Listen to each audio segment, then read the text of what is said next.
নমস্কার, শিক্ষা কুটিরের আরো একটি নতুন আপডেটে তোমাদের স্বাগত জানাই। তোমরা দেখছো শিক্ষা কুটির। তো প্রাথমিক শিক্ষক নিয়োগ 2022 যেটা সদ্য প্রকাশিত হয়েছে, অর্থাৎ যে রেজাল্টটা প্রকাশিত হয়েছে এবং খুব শিগগিরই 7 দিনের মধ্যে হয়তো জয়েনিংও পেয়ে যাবে। তো সেই মামলার তার পরিপ্রেক্ষিতে একটা মামলা হয়েছিল আমরা জানি কলকাতা হাইকোর্টে। তো সেই হাইকোর্টের মামলায় মাননীয় প্রধান বিচারপতি মান্থা তিনি তার অনুমতি দিয়েছিলেন। তো সেক্ষেত্রে সেই মামলায় নতুন একটা মোড় নিয়েছে এবং সেটা আবার নতুন করে 12 জনা কিন্তু যারা যে মামলাকারী রয়েছে তাদের কিন্তু একটা সুযোগের জায়গা তৈরি হয়েছে। তো সেই কারণে আমি বলবো যে কি ছিল সেই আপডেটটা, সেটাই আমরা একদম পুঙ্খানুপুঙ্খভাবে তোমাদের সামনে তুলে ধরবো। তো সেক্ষেত্রে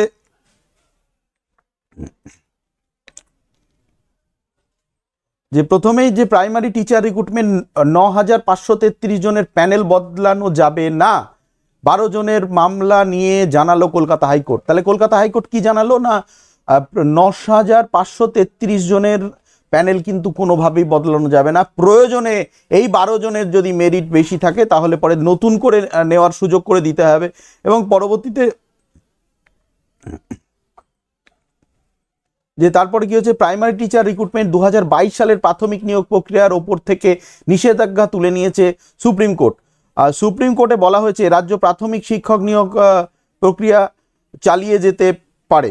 বিচারপতি হিমা কোহালি ও বিচারপতি আসানুদ্দিন এর বেঞ্চ যে প্যানেল প্রকাশনার ওপর নিষেধাজ্ঞা তুলে নেয়, সুপ্রিম কোর্ট জানিয়ে সুপ্রিম কোর্টে প্রাথমিকভাবে 11,758টি শূন্যপদ নিয়োগে দেওয়া যাবে। যে এক কথায় যে সুপ্রিম কোর্ট যে নির্দেশ দিয়েছিল সেটা কিন্তু এক প্রকার বহালি রাখা হচ্ছে কলকাতা হাইকোর্টের ক্ষেত্রে। এবং আদালতের অনুমোদনের পর প্রাথমিক শিক্ষা পর্ষদ 9533 জনের নিয়োগের জন্য একটা মেধা তালিকা প্রকাশ করেছে। বৃহস্পতিবার ওই সিদ্ধান্তের বিরুদ্ধে মামলা করতে চেয়েছিলেন 12 জন। তো সেই আবেদনে সম্মতি দেন বিচারপতি রাজশেখর মান্থা। ওই মামলার শুনানিতে বিচারপতি বলেন 12 জনের জন্য যে মেধা তালিকা জারি আলাদা মেধা তালিকা জারি করতে হবে, কিন্তু মূল যে তালিকা রয়েছে সেই তালিকা কিন্তু কোনোভাবেই স্পর্শ করা যাবে না। যে মূল তালিকা রয়েছে সেটা কিন্তু কোনোভাবেই স্পর্শ করা যাবে না। মূল তালিকা যেটা রয়েছে সেটা কিন্তু কোনোভাবেই স্পর্শ করা যাবে না, স্পর্শ করা যাবে না। এবং এর পরবর্তীতে যেটা যে সুপ্রিম কোর্টের নির্দেশে প্রকাশিত 9533 জনের প্যানেল বদল করা যাবে না বলে জানিয়ে দিয়েছে কলকাতা হাইকোর্ট। যে সেই মেধা তালিকায় যারা চাকরি পাবে তাদের এই আলাদা মেধা তালিকার সঙ্গে মেলাতে হবে।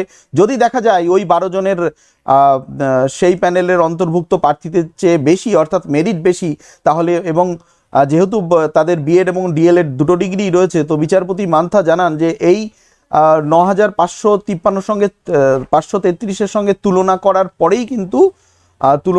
পরেই কিন্তু সিদ্ধান্ত নিতে হবে যে কি করা যায়, ঠিক আছে। এবং তাদের জন্য প্রয়োজনীয় যে প্রসঙ্গত অনেক প্রার্থী আছেন যাদের বিজ্ঞপ্তি তারিখের আগে বিএড বা ডিএলএড উভয় যোগ্যতাই ছিল, কিন্তু কেউ ফর্ম পূরণ করার সময় ডিএলএড যোগ্যতা উল্লেখ করেনি, কারণ কারো উচ্চতর নম্বর ছিল, আবার কারো উচ্চতর বিএড যোগ্যতা ছিল।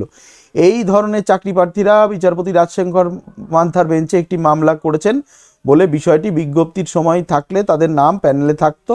শুক্রবার মামলা শুনানি হয়। তো শুক্রবার যেহেতু মামলা শুনানি হয়েছে এবং সেক্ষেত্রে এই মামলায় কিন্তু নতুন করে আরও একটা যে 12 জনার মামলা করেছিল তাদের যদি প্যানেলভুক্ত প্রার্থীদের থেকে মেরিট বেশি থাকে তাহলে কিন্তু তাদের আলাদা করে প্যানেল করে চাকরি দিতে হবে, অর্থাৎ সেই সুযোগটা কিন্তু থাকছে।